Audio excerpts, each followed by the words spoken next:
नमस्कार. Hello doctor कार्यक्रमामध्ये सर्वांचं मनापासून स्वागत.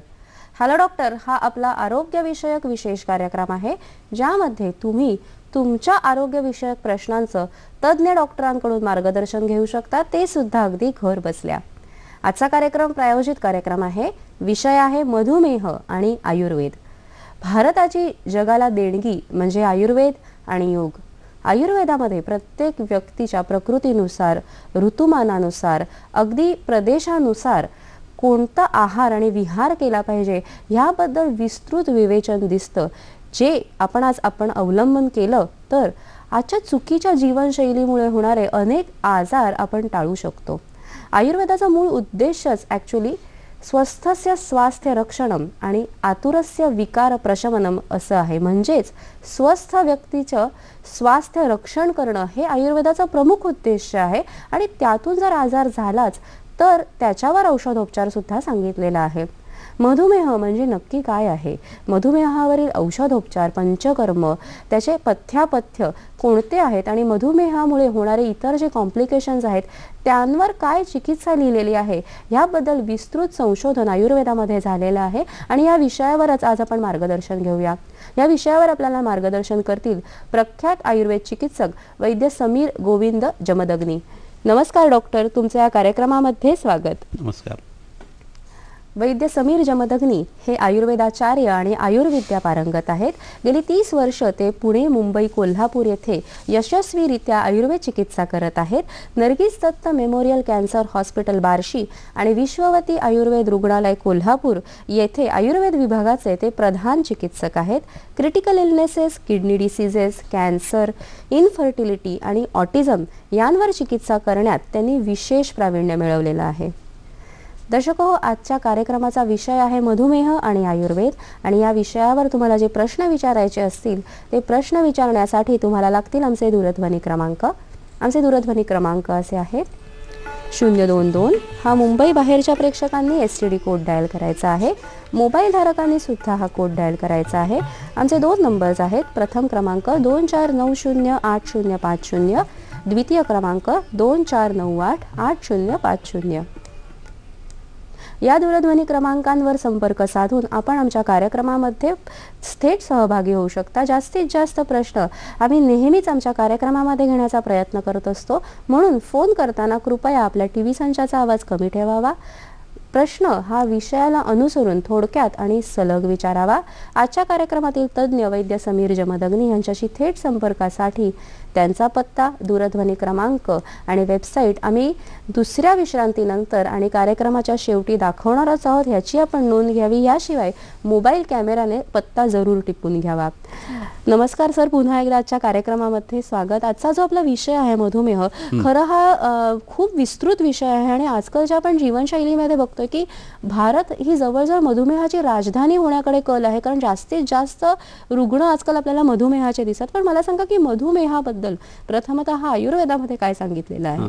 लोकांचा असा खूप वेळा गैरसमज असतो की आयुर्वेदात आत्ताचे जे आजार सांगितले जातात, एस्पेशली आधुनिक शास्त्राकडून जे सांगितले जातात ते आहेत की नाही.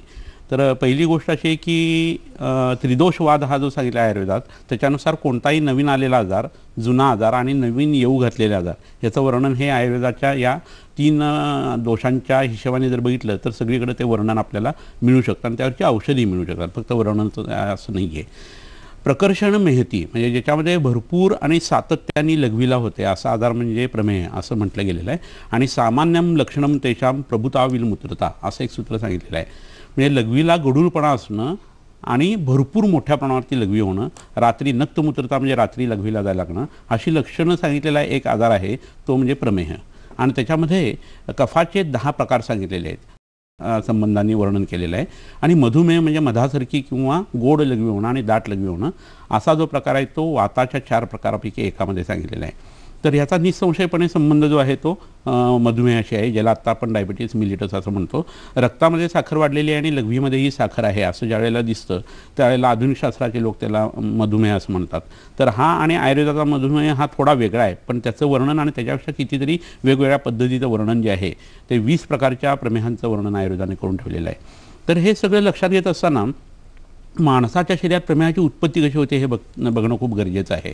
तर आंबा आणि माणूस याचं एक साधर्म्य मी आता एक सांगू इच्छितो की आंबा जसा कच्चा कैरी असते तसं ही तरुण मुलं मुली असतात ते आंबट चिंबट खात असतात आणि कैरीमध्ये उन्हाने हळूहळू परिवर्तन यायला लागतं आणि तो आंबटपणा जो आहे तो मधुर रसामध्ये कन्वर्ट व्हायला लागतो.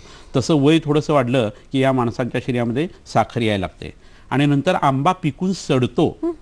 तसं माणसाच्या शरीरामध्ये नंतर कूज आणि सड उत्पन्न व्हायला लागते या प्रमेहामुळं आणि त्याला आपण डायबेटिक गँग्रीन असं म्हणतो. तर आंब्याची जशी प्रवृत्ती आहे पिकण्याकडं आणि नंतर सडण्याकडं तशी शरीराची प्रवृत्ती जी आहे ती आपल्याला व्यवहारामध्ये दिसते. तर हे एक फार महत्त्वाचं एक उदाहरण आहे आणि ह्याच्यातून एक वेगळा औषधाचा एक संदेशसुद्धा आयुर्वेदाने दिलेला आहे. कोणतीही अशा सडलेला जो आंबा आहे तो अंतर्धूप पद्धतीने मडक्यामध्ये घालून जर जाळला गेला आणि त्याची राख जर औषध म्हणून वापरली गेली इतर औषधांच्या बरोबर तर डायबेटिक गँग्रीनसाठी त्या आंब्याचाही उपयोग होतो. म्हणजे ह्या साधर्म्याचा किंवा पुरुषोत्तम लोकसंहिता सिद्धांत जो आहे ना त्याचा सुद्धा आयुर्वेदाने खूप चांगल्या पद्धतीने वापर करून घेतलेला आहे. निश्चितच फारच सुंदर माहिती आपल्याला मिळालेली आहे. मधुमेह म्हणजे नेमकं काय आहे आयुर्वेदानुसार हे आपल्याला निश्चित कळतं. पण मला सांगा की मधुमेहाची जी कारणं आपण आधुनिक चिकित्सा शास्त्रात बघतो तशीच मधुमेहाची कारणं आयुर्वेदामध्ये काय सांगितलेली आहेत? हा एक खूप सुरेख प्रश्न आहे आपण आजी.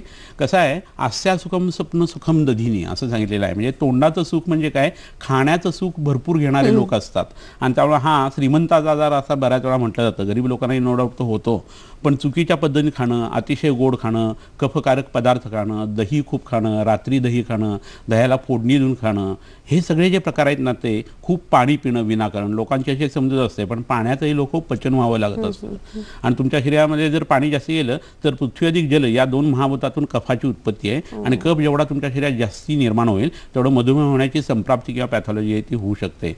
तर गोड जास्ती खाणं झोपणं दिवा स्वाप करणं म्हणजे दिवसा जेवून झोपणं ह्या पद्धतीची जी कारणं आहेत ना ती आयुर्वेदामध्ये प्रमेह किंवा मधुमेह उत्पन्न होण्यासाठी सांगितलेली आहेत की जेणेकरून त्याचा संपूर्ण शरीरावरती येणारा परिणाम हा रसधातू म्हणून जो पहिला सांगितला त्याच्यात आमाची उत्पत्ती व्हायला लागते आणि मग नंतर एक एक शरीरातले धातू जे आहे ते विकृत होऊन त्यात क्लेदाची निर्मिती व्हायला लागते. म्हणजे कोणताही पदार्थ शरीरात चांगला तयार होत असताना एक बाय प्रॉडक्ट म्हणून मळ तयार होत असतो आणि तो क्लेद या रूपाने सांगितलेला आहे आणि तो शरीरातनं बाहेर पडण्याचं जे काम आहे ते मूत्रस्य क्लेदवहन अशा पद्धतीने मूत्राच्या बाबतीमध्ये सांगितलेलं आहे. म्हणजे ह्या सगळ्या गोष्टींचा संबंध नंतर बस्ती म्हणजे ब्लॅडर ज्याला आपण म्हणतो त्याच्याशी आणि वृक्क म्हणजे किडनी जी आहे त्याच्याशी संबंधित असतो आणि म्हणून लघवीमध्ये नंतर साखर जाण्याची प्रक्रिया सुरू होते.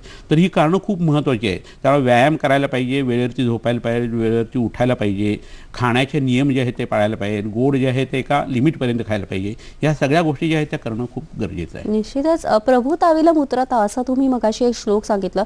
नेमकी मधुमेहाची लक्षणं काय आपल्याला जाणवू शकतात? कसं होतं संपूर्ण शरीरामध्येच कफ आणि क्लेदाचं एवढं आधिक्य वाढतं की संपूर्ण अंगाला खास सुटणं हे एक लक्षण येतं.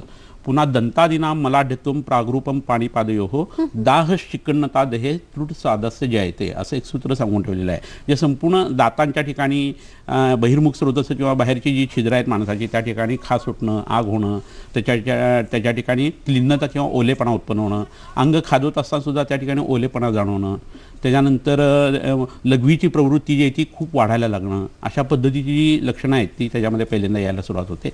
शरीराची आग आणि डोळ्यांच्या हातापायांची आग होते. आपल्याला पहिला प्रश्न आलेला आहे शोभा कुलकर्णी यांचा प्रश्न आहे बीड जिल्ह्यातून. नमस्कार शोभाताई आपला प्रश्न विचारा. हॅलो हॅलो नमस्कार बोला. सासूबाईचं नाव इंदुताई कुलकर्णी आहे. हा हा वय 85 आहे. बरोबर. त्यांना मधुमेहाचा आजार आहे. बाथरूम सारखी जावं लागते. ठीक आहे प्रश्न आम्हाला कळलेला आहे. ठीक आहे प्रश्न आम्हाला कळलेला या प्रश्नाचं आम्ही जरूर उत्तर देणार आहोत. मात्र कार्यक्रमात घेणार आहोत एक छोटीशी विश्रांती. पाहत रहा कार्यक्रम हॅलो डॉक्टर. विश्रांतीनंतर सर्वांचं पुन्हा एकदा हॅलो डॉक्टर कार्यक्रमामध्ये स्वागत. आजचा कार्यक्रम प्रायोजित कार्यक्रम आहे. विषय आहे मधुमेह आणि आयुर्वेद आणि सहभागी आहेत वैद्य समीर जमदग्नी. आजच्या कार्यक्रमातील तज्ज्ञ वैद्य समीर जमदग्नी यांच्याशी थेट संपर्कासाठी त्यांचा पत्ता दूरध्वनी क्रमांक आणि वेबसाईट आम्ही दुसऱ्या विश्रांतीनंतर आणि कार्यक्रमाच्या शेवटी नक्कीच दाखवणार आहोत. ह्याची सर्वांनी नोंद घ्यावी. याशिवाय मोबाईलच्या कॅमेराने जरूर फोटो टिपून घ्यावा म्हणजे तुमच्या संग्रही नोंद राहील.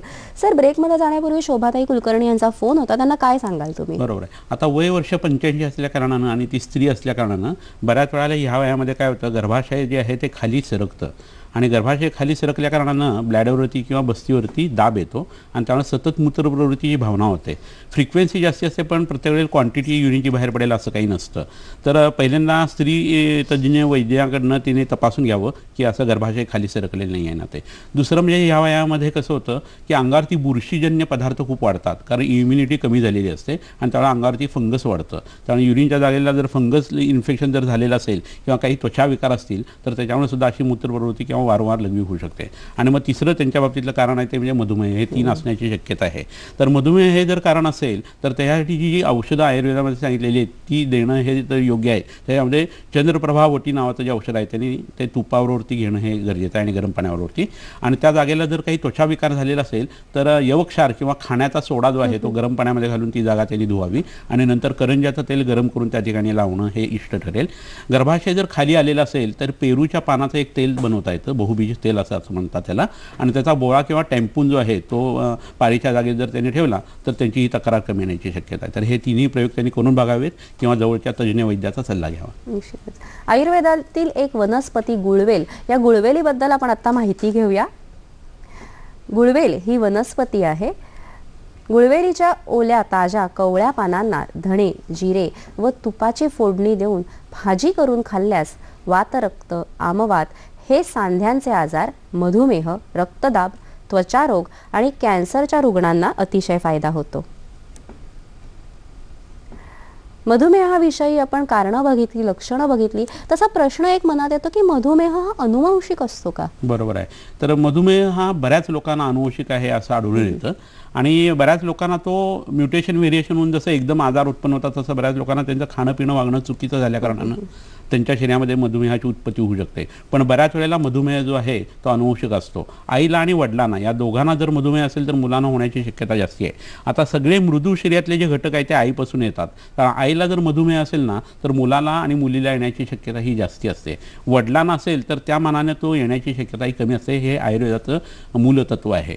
तर आई वडिलांना दोघांना जर मधुमेह असेल आणि त्यांची लग्न झाली आणि नंतर ज्यावेळेला त्यांना मुलं होण्याचा प्रसंग येतो त्यावेळेला जर बीजसंस्कार आणि गर्भसंस्कार केले गेले तर उत्पन्न होणारे जे मूल आहे ते त्या मधुमेहापासून मुक्त असं करता येऊ शकतं. ह्याच्यासाठी वैद्याच्या 1-2 पिढ्या आणि रुग्णाच्या 1-2 पिढ्या असं एकत्र जर काम झालं तर हे निश्चित आणि निश्चितपणे करता येतं. निश्चित. आणि जेव्हा आपण बघतो मधुमेह तेव्हा अनेक बालकांना जन्मजात मधुमेह असतो.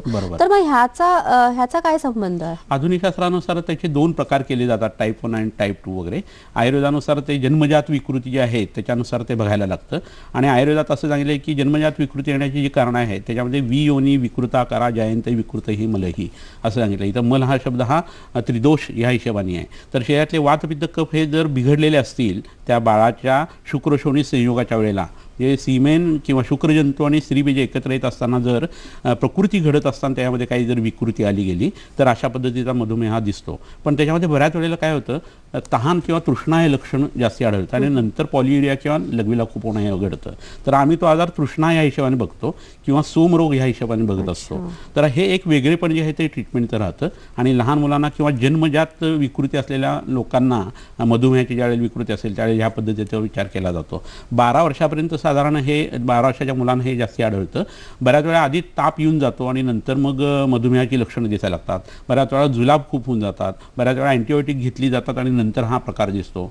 आणि हे झाल्यानंतर आमचं आयुर्वेदाचं निदान जे आहे ते मधुमेह असं पहिल्यांदा नसून तो मूळ जो आजार आहे त्याच्या अनुरोधाने आम्ही ट्रीटमेंट करत असतो. पण ह्याच्यामध्ये बऱ्याच वेळेला काय होतं की साखरेचं प्रमाण रक्तातलं खूप वाढलेलं असतं आणि त्यासाठी बस्ती चिकित्सा नावाची जी आहे ती आणि पारदाचे निर्गंध मूर्छना नावाची जी औषधं आहे ती वापरायला लागतात. म्हणजे मधुमेहाची जी संकल्पना आहे ती आधुनिक चिकित्सा पद्धतीपेक्षा आयुर्वेदामध्ये थोडीशी वेगळी आहे आणि त्याचे जे हेतू आहेत, संप्राप्ती आहे ते पूर्णतः वेगळे आहेत. त्यामुळे त्यांचा विचार करून आपण चिकित्सा करणं हे कधीही संयुक्तिक असतं. आपल्याला एक प्रश्न आलेला आहे. निशा यांचा प्रश्न आहे पुण्यावरून. नमस्कार निशाजी, आपला प्रश्न विचारा. हॅलो, नमस्कार. नमस्कार निशा जोशी, आपला प्रश्न विचारा. असेल किंवा एखाद्याची शुगर बॉर्डरवर असेल हम्म. आणि त्यांनी नियमित कडुलिंबाचा ज्यूस घेतला तर हे कंट्रोल मध्ये होऊ शकतं का? कडुलिंबाचं काय महत्व आहे? ठीक आहे. त्यांचा प्रश्न असा होता की जर एखाद्याची साखर म्हणजे एखाद्या व्यक्तीची साखर बॉर्डर लाईनवर असेल तर मग त्याच्यासाठी औषधोपचार आणि कडुनिंबाचा काय आपण विशेष उपयोग करू शकतो? बरोबर आहे. कसं आहे, बॉर्डरलाईन शुगर आहे असं बऱ्याच जणांना लक्षात येतं, पण साखर तपासून रक्तातली तो मधुमेह आहे असं आयुर्वेद निदान करत नाही. आणि रक्तातली किंवा लघवीतली साखर जी आहे त्याचा रिपोर्ट आमच्याकडे घेऊन आल्यानंतर आम्ही त्याचं निदान मधुमेह किंवा डायबिटीस मिलिटस असं करू असं नाही आहे. कारण वैद्याची विचार करण्याची प्रवृत्ती ही वेगळी आहे, शास्त्र वेगळं आहे आणि त्याचे सिद्धांत वेगळे आहेत. कारण आधुनिक शास्त्राने केलेलं निदान तेच आमचं असेल असं नाही आहे. बऱ्याच वेळा असं होतं की अंगामध्ये कसकस असते, अंग मोडून आलेलं असतं, चिडचिड त्रागा होत असतो, डोळ्याला जडपणा आलेला असतो आणि अशा शुगर बघितलं तर ती 400 पर्यंत गेलेली असते. पण ही सगळी लक्षणं आमच्या आयुर्वेदाच्या हिशोबाने ज्वराची आहेत किंवा तापाची पूर्वरूप म्हणून आहेत. त्यावेळी त्रिभुवन कीर्ती म्हणून गोळी आहे ती दिली तर ही सगळी लक्षणं कमी येतात आणि साखरही कमी येते.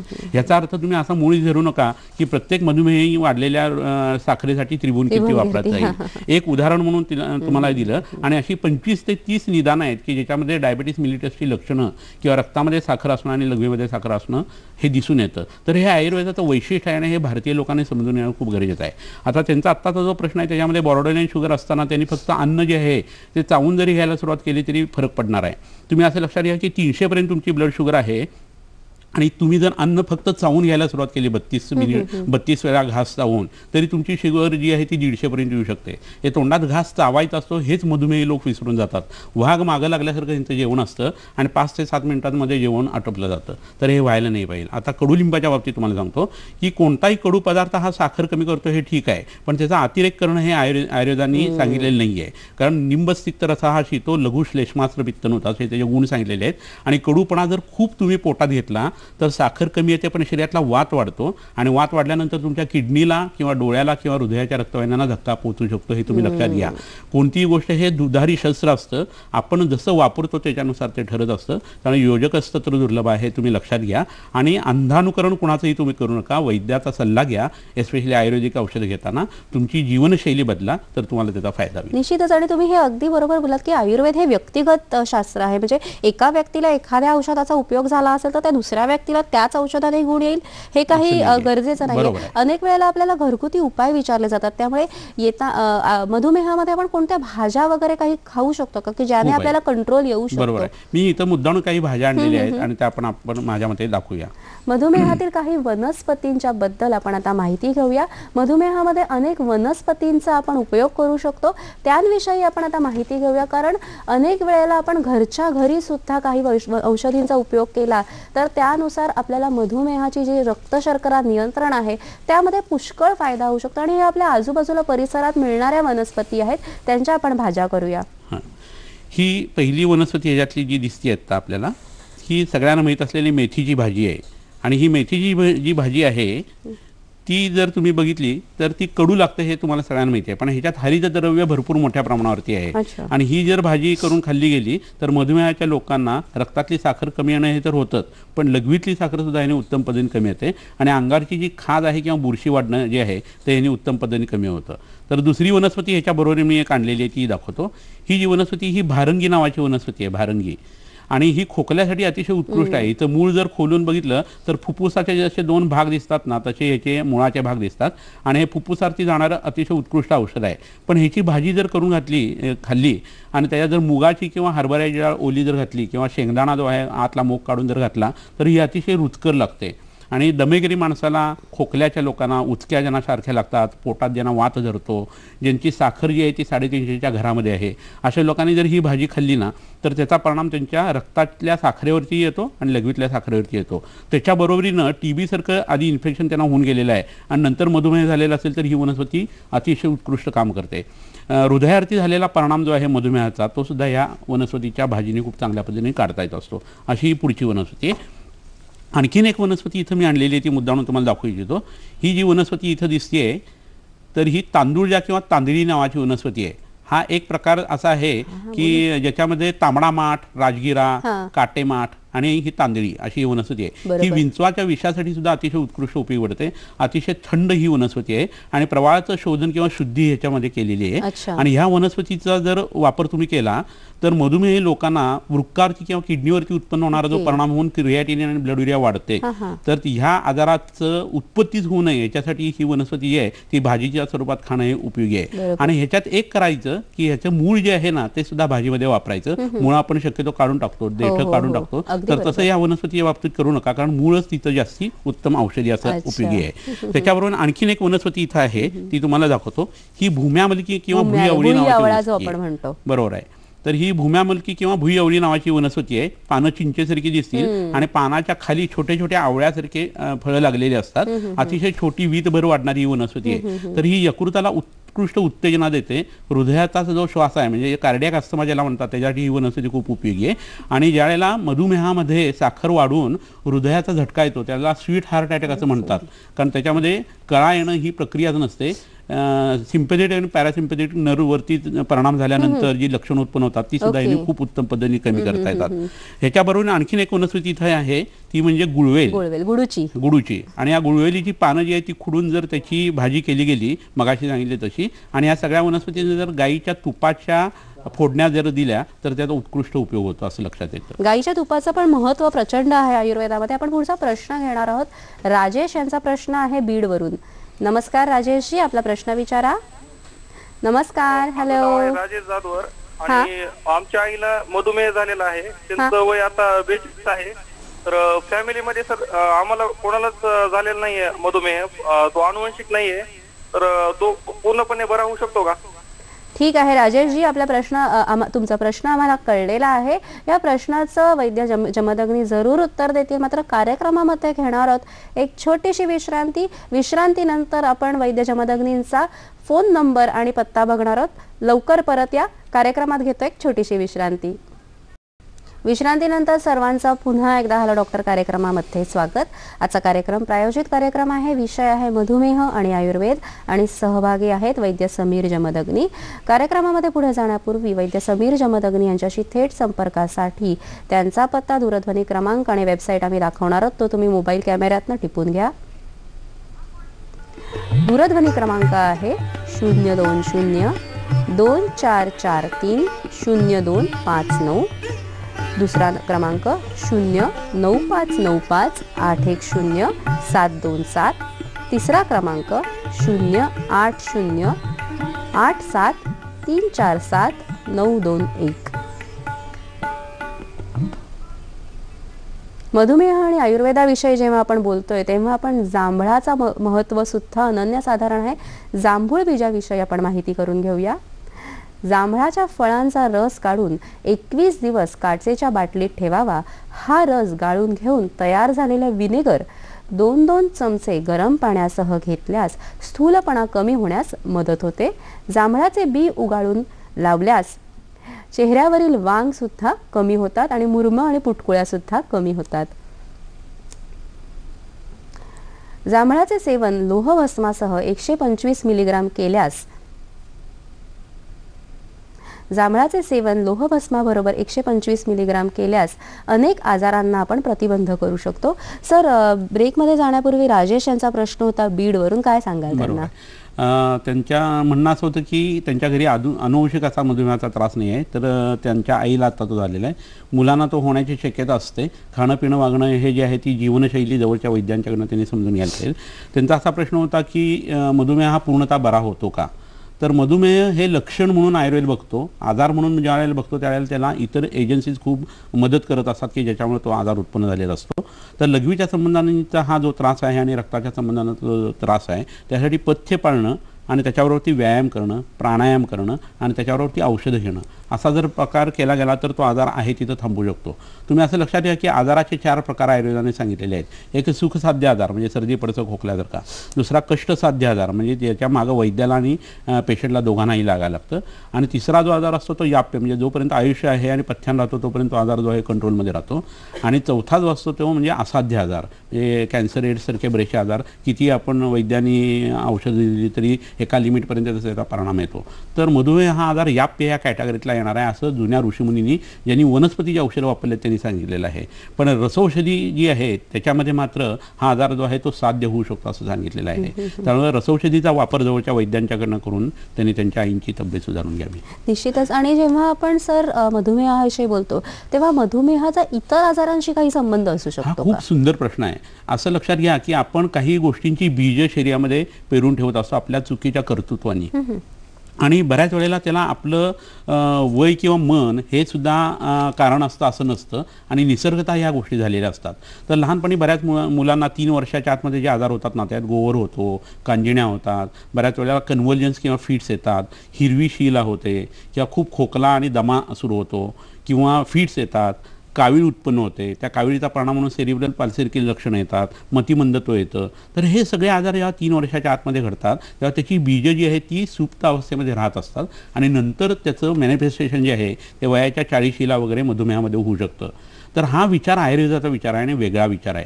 तर तुम्ही असं लक्षात घ्या की लहानपणी एखाद्या मुलाला अशी जर कन्व्हल्जन्स येऊन गेलेली असेल आणि 40शीला जर त्याला मधुमेहाची संप्राप्ती झालेली असेल किंवा रक्तामध्ये साखर आलेली असेल तर त्या लहानपणीच्या अपस्माराचा किंवा उन्मादाचा आम्हाला विचार करायला लागतो मनोरोगाचा. तर उन्माद, अपस्मार आणि मधुमेह बऱ्याच वेळेला तरुण वयामध्ये आम्लपित्त असतं ते जिरतं आणि नंतर मग त्याच्यातनं प्रमेह किंवा मधुमेहाची उत्पत्ती होते. बऱ्याच वेळा सांधे दुखत असतात लहानपणी किंवा तरुण वयामध्ये आणि ते थांबतात आणि काही दिवसांनी साखर मागं लागते. तर त्यावेळेला वात रक्त किंवा आमवात किंवा संधिवात ह्याचा आम्हाला विचार करायला लागतो.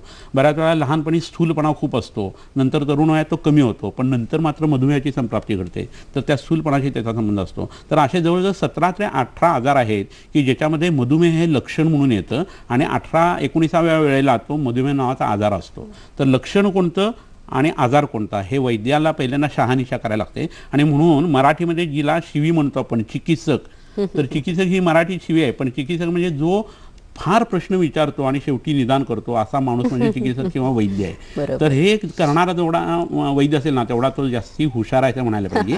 आणि तुमचे प्रश्न विचारून तुम्हाला जेव्हा भांडावून तो सोडेल त्यावेळेला त्याचं निदान नीट होणार आहे आणि मग प्रिसाइजली तुम्हाला औषधं जी आहे ती चांगल्या पद्धतीने देता येणार आहे. आपल्याला पुढचा प्रश्न आलेला आहे. प्रभाकर यांचा प्रश्न आहे रायगड जिल्ह्यातून. नमस्कार प्रभाकरजी. नमस्कार. हॅलो. हा बोला. हा हॅलो मॅडम. बोला. नमस्कार. नमस्कार. मला एक प्रश्न विचारायचा आहे. मला डायबिटीज आहे. प्रश्न कळलेला आहे. प्रश्न सलग विचारा. डायबिटीज आहे. डोळ्याच्या खाली काळ येतो. डोळ्याच्या खाली काळ येतो डायबिटीजमुळे. त्याच्यावर उपचार सांगा. ठीक आहे. प्रभाकरजींचा नॉर्मल आहे आता. प्रभाकरजींचा प्रश्न आहे की डोळ्यात त्यांना डायबिटीस आहे, मधुमेह आहे आणि त्यांच्या डोळ्याखाली काळं वर्तुळ आहेत. बरोबर आहे. तर त्याच्यासाठी एक वनस्पती मी इथं आणलेली आहे, ती माझ्या मते आपण आता दाखवणं हे गरजेचं आहे. मधुमेहामध्ये जी काळी वर्तुळं आहेत त्यांच्यावर कोणती वनस्पती आपण उपयोगी करू शकतो, ह्याशिवाय मधुमेहातच एकंदर कुठची वनस्पती उपयोगी होऊ शकते ह्याविषयी आपण आता माहिती घेऊया. ही समोर जी आता वनस्पती दिसतीये ही ओली हळद आहे. आणि ह्या ओल्या हळदीचा आता ज्या रुग्णाने प्रश्न विचारला त्यासाठी साधा उपचार सांगतो की ही ओली हळद जी आहे ती रुईच्या चिकामध्ये किंवा त्याच्या रसामध्ये हे उगायची वनस्पती आणि डोळ्याच्या खाली जी काळी वर्तुळ आहे तिथं त्याचा लेप करायचा. तर 7 ते 8 दिवसामध्ये तो डोळ्याच्या खालचा जो काळेपणा आहे तो त्यांचा कमी व्हायला लागेल. कोठा साफ होण्यासाठी त्यांनी हरितकी किंवा हिरडा नावाची वनस्पती आहे त्याचं चूर्ण जे आहे ते वैद्याकडनं विकत आणावं किंवा दुकानात आणावं आणि ते रोज रात्री झोपताना त्यांनी घ्यावं. कपालभाती नावाचा प्राणायाम त्यांनी करायला सुरुवात करावी. आणि अनंता किंवा सारीवाद्यासव नावाचं एक औषध विकत मिळतं ते पोटामध्ये 3-3 चमचे दोन्ही जेवणानंतर गरम पाण्यावर 42 दिवस घ्यावं. तर ह्याचा खूप उत्तम उपयोग त्यांना होऊ शकतो. अगदी बरोबर. आणि सारीवाद्यासावा बरोबर लोध्रासव सुद्धा अनेक वेळेला वापरलं जातं. तर ह्याचा मधुमेहामध्ये काय उपयोग करू शकतो? कसं होतं, लोध्रासव हे जे औषध आहे ना ते ज्या वेळेला शरीरामध्ये वात, रक्त, स्थूलपणा, सूज किंवा मूळव्याधीसारखा त्रास झालेला आहे आणि त्याच्यानंतर जर एखाद्या माणसाला मधुमेह झालेला असेल तर त्यासाठी लोध्रासव हे औषध जे आहे ना ते अतिशय उत्कृष्टपणे बरोबर. आणि जेव्हा आपण मधुमेहाचा इतर आजारांशी संबंध बघितला तसंच मधुमेहामुळे सुद्धा अनेक आजार उद्भवू शकतात ज्याला आपण उपद्रव स्वरूपात म्हणू शकतो. तर नेमके मधुमेहाचे उपद्रव कोणते आहेत आणि त्यांवर आपण काय चिकित्सा करू शकतो? कसं आहे, माणसाला आजार होताना मधुमेह ज्यावेळी पहिल्यांदा सुरुवातीत असतो त्यावेळी तो कफाचा असतो. म्हणजे त्याच्यामध्ये चिकटपणा, गोडपणा तंतुलत्व, पिछिलपणा किंवा बुळबुळीतपणा असे सगळे भाग जे आहेत ते शरीरातल्या प्रत्येक गोष्टीमध्ये येत असतात. ते रसामध्ये, रक्तामध्ये, मांसामध्ये, मेदामध्ये सगळ्यामध्ये हा असा भाग जो आहे तो वाढत असतो. आणि नंतर लघवीच्या वाटेच्या वेळेला हे स्नेहद्रव्य बाहेर पडायला लागतं किंवा ज्याला आम्ही बहुद्रव श्लेष्मा असं म्हटलेलं आहे. तर ती विकृती ज्या वेळेला लघवीतून बाहेर पडायला लागते त्यावेळेला लघवीच्या मार्गाला खास उठणं किंवा तिथं क्रॅक्स उत्पन्न होणं असं लक्षण उत्पन्न होतं. युरिन करून आला एखादा माणूस की त्या ठिकाणी मुंग्या लागणं असंही लक्षण दिसू शकतं. आणि हे होता होता नंतर मग त्याचं कन्व्हर्जन जे आहे ते पित्ताच्या प्रमेहामध्ये होत असतं. आणि मग जी लक्षणं दिसतात त्यात पिवळेपणा युरिनला खूप असणं, हातापायांची जळजळ होणं, डोळ्यांची आग होणं हे सगळं होत असताना नंतर मग त्याचं रूपांतर जे आहे ते वाताच्या प्रमेहामध्ये होतं असं आयुर्वेदात सांगितलेलं आहे. आणि हे सगळं प्रकरण जर लक्षात घेतलं तर ही संप्राप्ती किंवा पॅथॉलॉजी आहे ती हळूहळू निबिड होत जाते आणि घातक होत जाते. आणि या सगळ्याचा परिणाम होत असताना शरीराचं पोषण व्यवस्थित होत नाही, शरीरातला वात वाढायला लागतो आणि मग त्याचा परिणाम जो आहे तो वृक्कावरती यायला लागतो. म्हणजे किडनी फेल्युअर जे आहे ते मधुमेहाचं एक कॉम्प्लिकेशन म्हणून आपण बघतो. हृदयाच्या ठिकाणी उत्पन्न होणारे जे आजार आहेत हे दुसरं कॉम्प्लिकेशन आहे. रक्तवाहिन्यांच्या ठिकाणी येणारा जाडपणा हा तिसरं कॉम्प्लिकेशन त्याचं आहे. डोळ्याच्या ठिकाणी रेटायना म्हणून जो भाग झाला आहे त्या ठिकाणी मधुमेहाची जी संप्राप्ती ती जर गेली तर मग डोळ्याचे आजार आणि अंधत्व सडनली येणं हा भाग सुद्धा घडू शकतो. रक्तातली साखर एकदम कमी होणं किंवा वाढणं ह्याच्यामुळे सुद्धा वेगवेगळ्या पद्धतीच्या मूर्छा किंवा कोमामध्ये रुग्ण जाणं या पद्धतीचा भाग घडू शकतो. पायाची स्वच्छता व्यवस्थित नसेल आणि नगजीन जर लागलं नेलकटर वगैरे तर जी जखम होते त्याच्यामुळे तिथं गँग्रीन उत्पन्न होण्याची शक्यता असते.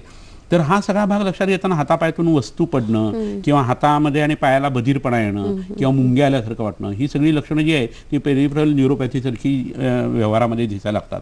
आणि ह्याचा विचार आयुर्वेदाने कुष्ठरोग अध्यायामध्ये केलेला आहे. कुष्ठ या शब्दाचा अर्थ इथं लेप्रिस असा नसून त्वचारोग असा आहे आणि तिथं मेह कुष्ठ प्रसुप्ती नाम अशा पद्धतीने डायबेटिक न्यूरोपॅथी जी आहे ती आयुर्वेदाने सांगितलेली आहे. वैद्य लोक काय करतात की प्रमेहाच्या अध्यायामध्ये ती शोधतात आणि तिथं ती मिळत नाही, कारण आयुर्वेदाचं वर्णन करण्याची पद्धत वेगळी आहे. त्वचाशी संबंधित एखादी गोष्ट सांगायची तर त्वचा रोगात ती सांगितली जाणार आहे आणि म्हणून मधुमेहामध्ये त्याचं वर्णन असतं. पण बऱ्याच वैद्यांचा आणि बऱ्याचशा डॉक्टरांचाही असा गैरसमज होतो की आयुर्वेदामध्ये कॉम्प्लिकेशनच्या विषयी मधुमेहाच्या काही फारसं लिहिलेलं नाही आहे, पण वस्तुस्थिती तशी नाही आहे. आपल्याला पुढचा प्रश्न आलेला आहे सर, रामप्रसाद यांचा प्रश्न आहे. नमस्कार रामप्रसादजी, आपला प्रश्न विचारा. हॅलो, नमस्कार. नमस्कार रामप्रसादजी, आपला प्रश्न विचारा. हा, माझी पत्नीला मीरा रामप्रसाद बुधारे. हा हा हा, बोला. आमच्या पत्नीला गोळ्या चालू आहेत, यांना गोळ्या चालू आहेत. प्रश्न सलग विचारा. प्रश्नामध्ये आणि ते कमी होते ना तुम्हाला डायबिटीस आहे का रामप्रसादजी? तुम्हाला डायबिटीस आहे का आणि साखर कमी होत नाहीये का? हो मॅडम, आमच्या पत्नीला. ठीक आहे रामप्रसादजी, तुमचा प्रश्न आम्हाला कळलेला आहे. कार्यक्रमामध्ये हा प्रश्न आम्ही प्रश्नाचं उत्तर सर जरूर देणार आहेत. मात्र कार्यक्रमात आता घेऊया एक छोटीशी विश्रांती. पाहत रहा कार्यक्रम हॅलो डॉक्टर. कार्यक्रमामध्ये विश्रांतीच्या पूर्वी आपण प्रश्नाचं उत्तर आता घेऊया सरांकडनं. सर, काय सांगाल त्यांना? असं आहे की त्यांच्या पत्नीला मधुमेहाचा त्रास आहे असं त्यांनी सांगितलं आणि त्या गोळ्या बंद होतील का किंवा त्याच्यासाठी काय करायला गेलं असतं. तर पहिल्यांदा मधुमेह हा आजार आहे का लक्षण म्हणून आलेलं आहे हे पहिल्यांदा वैद्याकडनं जाऊन तपासायला पाहिजे. नंतर मग त्यांची लाईफस्टाईल जी जीवनशैली आहे, उठतात किंवा झोपतात किंवा खातात किती वेळेला, काय खात आहेत, ह्या सगळ्या गोष्टी ज्या आहेत त्या पथ्याच्या हिशोबाने पहिल्यांदा बघितल्या झाल्या पाहिजेत. हे झाल्यानंतर मग व्यायाम त्यांना काय करायला पाहिजे हे सांगणं गरजेचं आहे. अंगाला लावण्याची काही विशिष्ट औषधी तैलं असतात ती त्यांनी लावली जायला पाहिजे त्यांच्याकडून आणि त्याच्याबरोबरीने मग औषध घेतलं जायला पाहिजे. तर मग मधुमेहाचा त्यांचा जो आजार आहे तो अटकावा, त्याच्यावरती आपण अटकाव करू शकतो. आणि दुसरं म्हणजे त्याची कॉम्प्लिकेशन नंतर उत्पन्न होणार नाहीत असाही प्रयत्न त्यामध्ये आपण करू शकतो. तर हे सगळं त्यांच्या प्रकृती परीक्षणानुसार आणि त्यांचा केस पेपर व्यवस्थित तयार करून जवळचा वैद्य चांगल्या पद्धतीने करू शकेल. अनेक वेळेला आपण बघतो की मधुमेहामध्ये सांगितलं जातं की कारल्याची भाजी खावी किंवा बेलाची पानं खावी. तर हे कितपत योग्य आहे आणि त्याचा मधुमेहामध्ये काही फायदा होऊ शकतो का? इतर सुद्धा कोणत्या ओल्या वनस्पती आपण मधुमेहामध्ये वापरू शकतो? बरोबर आहे. तर असं आहे की ओल्या वनस्पती बऱ्याच ज्या क्लोरोफिल युक्त आहेत ना त्यांचा रस घेतला की मधुमेहातली साखरी कमी येत असते, कारण रक्त जे आहे ते सकस होतं. मॅग्नेशियम जे आहे हरितद्रव्यातलं ते काढलं जातं आणि ते एफीनी रिप्लेस होतं आणि त्यामुळे रक्तात नवजीवन आल्या कारणानं शुगर्स बऱ्याच वेळा कमी येतात. तुम्ही असं लक्षात घ्या की 5 लिटरपर्यंत शरीरामध्ये रक्त असतं आणि साधारण एक सपाट चमचा एवढं ग्लुकोज जे आहे ते रक्तामध्ये असतं. ते जेवल्यानंतर साधारण 5 ते 7 ग्रॅम एवढं होत असतं आणि ते त्याच्यापेक्षा जास्त व्हायला लागलं तर मधुमेह असं म्हटलं जातं. तर आपली साखरेची गरज किती कमी आहे ते त्याच्यानं तुमच्या लक्षात येईल. आणि आपल्या यकृतामध्ये त्याचा भरपूर साठा असतो, मसल्समध्ये साठा असतो. त्यामुळे फक्त जिभेसाठी जेवायचं असं करू नये. हास्यासुख किंवा जिभेचं सुख जे आहे ना ते अनेक आजारांना बळी पाडत असतं आपल्याला. तर मधुमेहामध्ये तरी तुम्ही लक्षात घ्यायला पाहिजे की अन्न हे कमी घेतलं जायला पाहिजे. गोडपणा जो आहे तो अन्नातला कमी असायला पाहिजे आणि अन्न व्यवस्थित चावून खाल्लं जायला पाहिजे. तर आत्ताच्या या संदर्भामध्ये काही वनस्पती आपण इथं आणलेल्या आहेत त्या दाखवणं माझ्या मते खूप इष्ट ठरेल. आपण वनस्पती तर दाखवूया, पण आपल्याला प्रश्न अनेक येत आहेत. आपण आता एक प्रश्न घेऊया. गणेश यांचा प्रश्न आहे सांगलीवरून. नमस्कार गणेशजी. नमस्कार, आपला प्रश्न विचारा. हा बोला. नमस्कार. हा, मला सरांना असा प्रश्न विचारला होता की मला 28व्या वर्षी शुगर झालेली आहे. बरोबर, प्रश्न सलग विचारा. आणि त्याच्यामुळं आता मला इन्सुलिन सुरू आहे. टाईप 1 मध्ये डॉक्टरांनी सांगितलं असं सांगितलंय. हा, निश्चितच गणेशजी, आपला प्रश्न आम्हाला कळलेला आहे. या प्रश्नाचं आम्ही जरूर उत्तर देणार आहोत. मात्र कार्यक्रमात आत्ता घेणार आहोत एक छोटीशी विश्रांती. कुठेही जाऊ नका, पाहत रहा कार्यक्रम हॅलो डॉक्टर आणि मधुमेहाबद्दल अशीच माहिती करत रहा.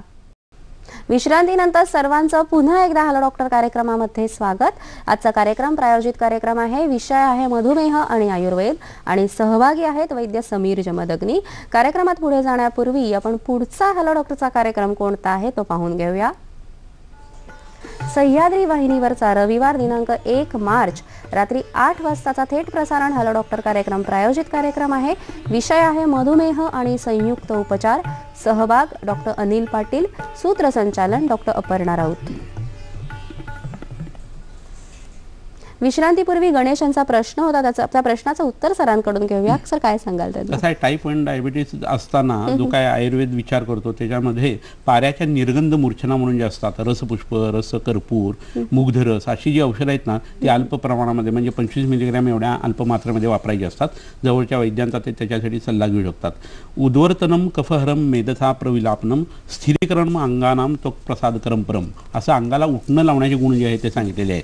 तर ज्यावेळेला आपल्या रक्तामध्ये एखादी घटना घडते आणि ती दुरुस्त करायची असते त्यावेळेला आपल्याला त्वचेचा उपयोग सुद्धा करून घेता असतो. तर प्रमेह मिहीर तेल म्हणून जे आहे ते अंगाला त्याने लावायला सुरुवात करायला पाहिजे आणि ते लावून झाल्यानंतर त्यांनी अंगाला उठण्याचा वापर करायला पाहिजे. त्यासाठी कुळथाचं पीठ आणि इतर अनेक औषध असतात, ती प्रकृतीनुसार त्यांना मिळू शकतात. याच्या बरोबरीनं त्यांना काही विशिष्ट पद्धतीचे बस्ती जे आहेत, मग अशी गुळवेल नावाची वनस्पती दाखवली, तिच्या काढ्याचा जर बस्ती दिला गेला तर त्याचा साक्षात रक्तावरती परिणाम येतो आणि रक्तातली साखर जी आहे ती कमी व्हायला मदत होत असते. त्यांच्यासाठी एक मी 2 वनस्पती इथे आणलेल्या आहेत, त्याची खोड आणलेली आहे, ती माझ्यामध्ये आता आपण त्यांना दाखवणं हे इष्ट आहे. मधुमेहातील जे टाईप 1 डायबिटीसचे रुग्ण आहेत त्यांच्यासाठी आपण कोणत्या वनस्पतींचा उपयोग करू शकतो ह्याविषयी आपण आता माहिती करून घेऊया. जितसाया नावाची वनस्पती आता आपण बघतोय. इथं 2 वनस्पती आता दिसत आहेत. हे उजव्या हातातली जी वनस्पती आहे माझ्या ती जितसाया म्हणून आहे आणि तिला नरकगंध असं सुद्धा म्हणतात. आणि ही दुसरी जी वनस्पती आहे ती वनस्पती म्हणजे सप्तकपी किंवा सप्तरंगी नावाची वनस्पती आहे. तर ह्या 2 वनस्पती ज्या आहेत त्या सहाण्यावरती उगाळायच्या आणि पाण्यामध्ये तिथं 1-1 चमचा गंध काढायचा आणि ते अनशेपोटी म्हणजे काही न खाता रोज सकाळी घ्यायचं. असं 7 दिवस घ्यायचं आणि 7 दिवस बंद ठेवायचं, 7 दिवस घ्यायचं, 7 दिवस बंद ठेवायचं. असं 21 दिवस जर हे घेतलं गेलं तर रक्तातली साखर खूप चांगल्या पद्धतीने कमी येते. यकृताची उत्तेजना जी आहे ती चांगली प्राप्त व्हायला लागते आणि त्याबरोबर लघवीतली साखर जी आहे ती कमी व्हायला लागते. तुम्ही असं लक्षात घ्या की फक्त मधुमेहाचा संबंध हा पॅनक्रियास किंवा स्वादुपिंडाशी असतो असं आधुनिक शास्त्र धरतं, तसं आयुर्वेदाचं म्हणणं नाहीये. आयुर्वेदाचं म्हणणं त्याच्यात यकृताची इन्व्हॉल्वमेंट तेवढीच असते आणि गृहिणी किंवा ड्युओडेनम नावाचा जो भाग आहे त्याची तेवढीच इन्व्हॉल्वमेंट असते. तुमच्या मनावरती जर चांगला परिणाम झाला तरी त्याचा साखरेशी संबंध येऊ शकत असतो. तुमच्या भावनांचा परिणाम सुद्धा त्याच्यावरती येत असतो. तर तुम्हाला जो डायबिटीस टाईप 1चा झालेला आहे त्याचं कारण काय घडलेलं आहे हे पहिल्यांदा बघणं हे गरजेचं आहे आणि त्यानुसार ती वनस्पती जी आहे ती वापरणं हे गरजेचं असतं. तर असं होतं मगाशी सांगितल्याप्रमाणे की बऱ्याच वेळेला ताप येऊन जातो आणि नंतर टाईप 1 डायबिटीस जो आहे तो आहे असं लक्षात येतं. बऱ्याच वेळेला गृहिणी नावाचा आजार उत्पन्न होतो आणि नंतर हा आजार आहे असं लक्षात येतं. तर ह्या गोष्टीची पहिल्यांदा शहानिशा होणं गरजेचं आहे, कारण आधुनिक शास्त्राने त्याचं लेबल जनरल टाईप 1 असं जरी केलं असेल तर वैद्य तसं करेल असं नाहीये, आणि त्यामुळे चिकित्सेची वेगळी दालनं तुम्हाला मोकळी मिळू शकतात. निश्चितच आपण आज अनेक औषधींबद्दल सुद्धा माहिती करून घेतो. तसंच आयुर्वेदाचा एक अतिशय म्हणजे महत्वाचा अंग म्हणजे पंचकर्म. मधुमेहामध्ये कोणते पंचकर्म आपण करू शकतो? मधुमेहामध्ये आता 2 प्रकार सांगितलेले आहेत. एक म्हणजे स्थूल प्रमेही आणि बलवान असणं, आणि दुसरा कृश प्रमेही असणं आणि अबलवान असणं. तर जो स्थूल प्रमेही आहे आणि बलवान आहे अशा लोकांना बऱ्याच वेळेला आपल्याला पंचकर्म करण्याची पाळी येते. मग त्यामध्ये वमनाचाही वापर बऱ्याच वेळेला करता येतो, विरेचनाचाही करता येतो, आणि प्राधान्याने बस्तीचा करता येतो. कफाची लक्षणं जर दिसत असतील तर त्यावेळेला वमन चिकित्सा जी आहे ती केली जाते. पित्ताची लक्षणं दिसत असतील तर विरेचन केलं जातं, आणि वाताची लक्षणं जर दिसत असतील तर बस्ती केला जातो. तर हे सगळं जे आहे ते वैद्याकडे जाऊन तपासून नंतर ठरवण्याची गोष्ट आहे. स्पामध्ये जाऊन एका आठवड्यामध्ये किंवा 10 दिवसामध्ये पंचकर्मातले बरेचसे प्रकार जे केले जातात, तर ही आयुर्वेदाची हेळसांड आहे. आणि तसं कधी करून तुम्ही तब्येतीचं मातेरं करून घेऊ नका. तुम्ही वैद्याचा सल्ला घ्या आणि पंचकर्माला लागणारे दिवस किती आहेत हे शास्त्रानुसार ठरवा. तुमच्या सोयीनुसार आणि तुम्हाला सुट्टी लागली किंवा मे महिना म्हणून तुम्ही पंचकर्म करताय हे योग्य नाही आहे. या पद्धतीने तुम्ही जागृती करून घेणं हे गरजेचं आहे, आणि त्या पद्धतीने त्याच्या मागे लागणं गरजेचं आहे. कारण औषध हे दुधारी शस्त्र असतं. त्याचा जर वापर व्यवस्थित झाला नाही तर त्याचा तुम्हाला त्रास होऊ शकतो, आणि नावं आयुर्वेदाला ठेवली जातात. तर तुम्ही हे लोकांनी लक्षात घेणं, पेशंटनी लक्षात घेणं हे गरजेचं आहे, आणि त्या पद्धतीने हे पंचकर्म वापरायला पाहिजे. त्यातला नस्य चिकित्सा जी आहे ना ती खूप उत्तम उपयोगी पडते. आत्ताच्या काळामध्ये इन्सुलिन देताना टोचण्याच्या वेळी नाकामध्ये टाकण्याची सुद्धा पद्धत आहे, आणि त्याचं डायरेक्ट ॲब्सॉर्प्शन जे आहे ते रक्तामध्ये त्या पद्धतीने केलं जाऊ शकतं, आणि त्याचा उत्तम उपयोग होऊ शकतो. पण इन्सुलिनच्या बाबतीत कसं होतं की पहिल्याने इन्सुलिन घ्यायचं आणि नंतर विशिष्ट पद्धतीने जेवायचं, असा विकृत प्रकार आहे खरं तो. आणि शरीरामध्ये प्रक्रिया कशी चालली आहे, इन्सुलिन जे आहे ते रक्तामध्ये येत असतं, हळूहळू येत असतं, आणि अन्नाचं पचन होत असतं. तर हा जो बदल आहे तो लक्षात जर घेतला गेला तर मग इन्सुलिनच्यामुळे उत्पन्न होणारी जी कॉम्प्लिकेशन्स आहेत ती वैद्य किती चांगल्या पद्धतीने काढू शकतात हे फक्त वैद्याला समजू शकतं. त्याचा तुम्ही सल्ला घेणं हे गरजेचं आहे. निश्चित, आणि जागरूकता उत्पन्न करणं फार महत्त्वाचं काम आपण आज करतोय. म्हणजे स्पामध्ये जाऊन जी विचित्र पद्धतीने पंचकर्माचं हेळसांड केली जाते त्याने तब्येतीवर दुष्परिणाम तर होणारच आहेत. याचबरोबर जेव्हा आयुर्वेद म्हणतो तेव्हा त्याची विशिष्ट संकल्पना म्हणजे दिनचर्या आणि ऋतुचर्या. मधुमेही रुग्णांनी दिनचर्या कशी ठेवली पाहिजे? कसं आहे, व्यायामाला अनन्यसाधारण महत्व आहे. जो माणूस रोज चालतो ना त्याला मधुमेह होण्याची शक्यता खूप कमी आहे. ते अनवाणी जर चालला तर आणखी त्याचा परिणाम जो आहे तो चांगला आहे. म्हणजे ज्याच्याकडे पैसा अडका नाही अशा गरीब लोकांनी मधुमेहासाठी ज्यावेळेला ट्रीटमेंट घ्यायची पूर्वीच्या काळची पद्धत असायची, त्यावेळेला त्याला विहीर खणायला सांगायचे, 100 योजना चालायला सांगायचे. तर हे चालणं जे आहे ना ते मधुमेहासाठी अतिशय उत्कृष्ट आहे. मसलमधलं जी साखर आहे ती उत्तम पद्धतीने रक्तातली आणि मसलमधली वापरली जाते, आणि उत्तम गुण त्या लोकांना येत असतो. चरणवयी मधुविदंती असं म्हणतात, म्हणजे चालणाऱ्याला मध मिळतो. आता इथं मध म्हणजे साखर वाढवणारा मध अशा ह्याच्यावर नाही आहे, मध म्हणजे चांगलं फळ मिळतं असा त्याचा अर्थ आहे. तर व्यायामाचा उपयोग जो आहे तो करून घेणे गरजेचं आहे. पण त्याच्यापेक्षा जास्ती सकाळी लवकर उठणं किंवा पहाटे लवकर उठण्याची जी प्रक्रिया आहे ती जर झाली तर संपूर्ण शरीराची जी फिजिओलॉजी आहे ती व्यवस्थित सेट होते, आणि सूर्य उगवल्यानंतर शरीरातली भूक जी आहे ती प्रज्वलित व्हायला सुरुवात होते, आणि मग ती जी घडी जीवनाची आहे की जी अग्नीच्या साहाय्याने बसवायला पाहिजे ती व्यवस्थित बसवली जाते. मग त्याच्यामध्ये व्यायाम आहे, अंगाला तेल लावणं आहे, उठणं आहे, नाकामध्ये टाकण्याची काही औषधं आहेत, कानामध्ये घालण्याची काही औषधं आहेत, तोंडामध्ये गंडूळी धारण किंवा कवलधारण हे काही प्रकार सांगितलेले आहेत. त्याच्यानंतर मग तुम्ही जे काय खायचं आहे ते तुमच्या प्रकृतीनुसार वैद्याच्या सल्ल्याने खायला पाहिजे, आणि मग तुमचा व्यवसाय जो आहे त्याच्यामध्ये सुद्धा कशा पद्धतीने बदल करायला पाहिजेत हे सुद्धा आयुर्वेदाने सांगून ठेवलेलं आहे. ह्याचबरोबर जेव्हा मधुमेह म्हणतो तेव्हा आधुनिक उपचार पद्धतीची औषधं चालूच असतात. मग अशा वेळेस आधुनिक उपचार पद्धतीची औषधं चालू असताना सुद्धा आपण आयुर्वेदिक औषधांचा उपयोग करू शकतो का, आणि त्याचा फायदा होऊ शकतो का? बरोबर आहे. कसं आहे, आधुनिक शास्त्राची औषधं सुरू आहेत, आणि त्यामुळे आम्ही आता ही आयुर्वेदिक औषधं घेऊ का नको असा बऱ्याच लोकांना प्रश्न येतो. पण तुम्ही एक लक्षात घ्या की आयुर्वेदिक औषधांची मोड ऑफ ॲक्शन वेगळी आहे आणि आधुनिक शास्त्राची वेगळी आहे. तर खाण्यापिण्यातले बदल जे आहेत ना ते तर वैद्याच्या सल्ल्यानुसारच व्हायला पाहिजे, कारण आहारशास्त्राचा जेवढा विचार आयुर्वेदाने केला आहे तेवढा इतरांनी केलेला नाही. निश्चितच. कार्यक्रमात आता वेळ झालेली आहे आजच्या आरोग्य सल्ल्याची. आजचा आरोग्य सल्ला काय आहे तो आपण पाहून घेऊया. प्रमेह मिहिर तेल संपूर्ण अंगाला दररोज आंघोळीपूर्वी लावावं. डोक्यापासून पायापर्यंत संपूर्ण शरीराला लावणे. सकाळी आणि संध्याकाळी किमान अर्धा तास मोकळ्या हवेत खिशात मोबाईल न ठेवता मोकळ्या मनाने फिरावे. यामुळे मधुमेही रुग्णांच्या मस्तिष्क, हृदय आणि वृक्क या अवयवांना व्यायाम घडून मधुमेहाची बरीचशी कॉम्प्लिकेशन्स किंवा उपद्रव होत नाहीत. उज्जाई, कपालभाती, अनुलोम प्राणायाम, वज्रासन, कच्छपासन, मंडूकासन यामुळे रक्तातील साखर झपाट्याने कमी होते. आजच्या कार्यक्रमातील तज्ज्ञ वैद्य समीर जमदग्नी यांच्याशी थेट संपर्कासाठी त्यांचा पत्ता, दूरध्वनी क्रमांक आणि वेबसाईट आम्ही आता दाखवत आहोत, तो तुम्ही टिपून घ्या. श्री विश्वामृत आयुर्वेदीय चिकित्सालय व पंचकर्म केंद्र, सिद्धी प्लॅटिनम, पहिला मजला, 1369 सदाशिव पेठ, नातूबाग, बाजीराव रोड, पुणे 411030. दूरध्वनी क्रमांक 02024430259. दुसरा क्रमांक 09595810727. तिसरा क्रमांक 080873479221.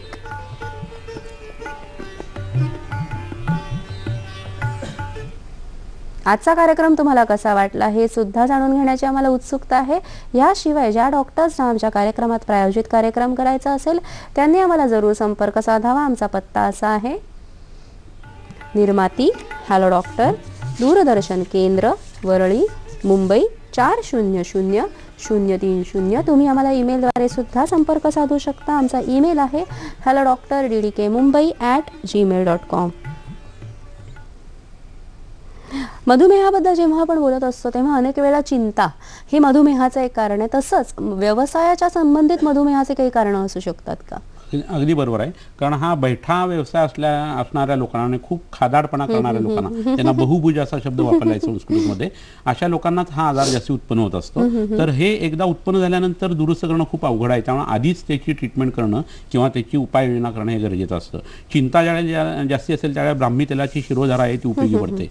डायबिटीसची जेव्हा गँग्रीनसारखी काही कॉम्प्लिकेशन्स उत्पन्न होतात त्या पाय वगैरे कट करण्याचा सल्ला दिला जातो. तर अशा वेळेला आयुर्वेदातली औषधं जी आहेत त्याच्याबरोबर एक साधं आहाराचं प्रकरण आहे, ते म्हणजे नाचणीची भाकरी आणि तूप साधारण 42 दिवस जर खाल्ली गेली आणि वरती फक्त जर गरम पाणी घेतलं गेलं तर डायबेटिक गँग्रीन खूप चांगल्या पद्धतीने कमी करता येतं. त्याच्याबरोबर आपल्याला जलोकावचारण किंवा जळवा लावणं हा सुद्धा प्रयोग करता येत असतो. त्याच्याबरोबर सुरसादिगण म्हणून जो आहे त्यांनी तो जखम धुणं, पुन्हा वत्सकादिगण म्हणून आहे तो पोटामध्ये घेणं, सालसरादिगण आहे त्याचा काढा पोटामध्ये घेणं, हे जर केलं गेलं आणि नंतर जर ऑपरेशन करायची पारी शक्यतो येतच नाही, पण जर आलीच तर मग किडनीवरती परिणाम होऊन किंवा हार्टवरती परिणाम होऊन जी काही कॉम्प्लिकेशन्स येतात ती येत नाहीत. तर हे लोकांनी समजून घ्यायला पाहिजे की कॉम्प्लिकेशन मधुमेहाची होत असताना आयुर्वेदातल्या खूप सुंदर ट्रीटमेंट्स आहेत त्या पूर्वकर्म म्हणून वापरल्या जाव्यात आणि नंतर जर तुम्हाला जायचंच असेल ऑपरेशनला सामोरं तर तुम्ही जाऊ शकता. निश्चितच. आणि मधुमेहाचं एक फार महत्त्वाचं कॉम्प्लिकेशन म्हणजे किडनी फेल्युअर. थोडक्यात मधुमेहाच्या मुळे होणारे वृक्कावाचे जे परिणाम आहे त्याच्यावरील औषधोपचारांबद्दल काय सांगू शकता? कसं होतं, ग्लुकोज सारखं लघवीतून बाहेर पडून नंतर जे वृक्काणू किंवा नेफ्रॉन्स आहेत ते खराब व्हायला लागले की मग जवळजवळ 80% नेफ्रॉन खराब झाल्यानंतर किडनी फेल्युअरची लक्षणं दिसतात. फोडीचा वास सहन होत नाही, उलटी व्हायला लागते, अंगारती सूज यायला लागते, मळमळायला लागतं, तोंडाला युरिनचा वास यायला लागतो, हिमोग्लोबिन कमी व्हायला लागतं. अशी लक्षणं दिसायला लागली की युजली पेशंट जो आहे तो किडनी फेल्युअरमध्ये लँड झालेला असतो आणि त्यावेळी त्याची साखर जी आहे ती मिरॅक्युलसली कमी आलेली असते. त्यामुळे त्याला वाटतं की माझी आता मधुमेहाची जी घटना आहे ती कमी झालेली आहे, पण तो दुसऱ्या एका दुर्धर आजाराला बळी पडत असतो. तर त्यासाठी कासनी नावाची एक वनस्पती आहे, त्याचा अर्क जो आहे तो खूप उत्तम उपयोगी पडतो. आदेश वृक्क नावाचं एक औषध आहे, ते पोटामध्ये देणं हे खूप उपयोगी पडतं.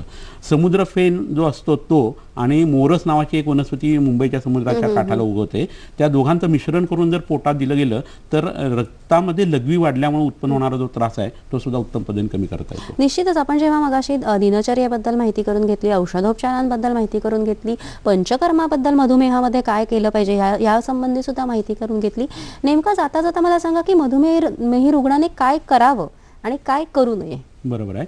ह्याच्यात सगळ्यात महत्त्वाची गोष्ट म्हणजे त्यांनी व्यायाम जो आहे तो उत्तम पद्धतीने करायला पाहिजे, प्राणायाम करायला पाहिजे, पहाटे लवकर उठायला पाहिजे, रात्री लवकर झोपायला पाहिजे, जेवण आहे ते माफक घ्यायला पाहिजे आणि अन्न अतिशय उत्कृष्ट पद्धतीने चावून खायला पाहिजे. शिलाजीत रसायन नावाचं एक औषध आहे, ते जवळच्या वैद्याकडे जाऊन त्यांनी ते वापरणं हे खूप उत्तम पद्धतीनं उपयोगी पडणारच आहे. आयुः कामयमानेन धर्मार्थ सुख साधनम. आयुष्यामध्ये आपण आयुर्वेदाची जर कास धरली तर धर्म, अर्थ, सुख यांना आपण सहजरित्या प्राप्त करू शकतो. अगदी मधुमेह हा जरी रोगांचा राजा असला तरी या मधुमेह नावाच्या अरीला आपण आयुर्वेदाने निश्चितच टाळू शकतो आणि त्याच्यावर विजय प्राप्त करू शकतो. आज आपण जी माहिती घेतली मला वाटतं त्याचा दर्शकांना नक्कीच फायदा झाला असेल. वैद्य जमदग्नी, तुम्ही इथे आलात आणि आमच्या दर्शकांना माहिती दिली त्यासाठी दूरदर्शनतर्फे तुमचे मनःपूर्वक आभार. नमस्कार.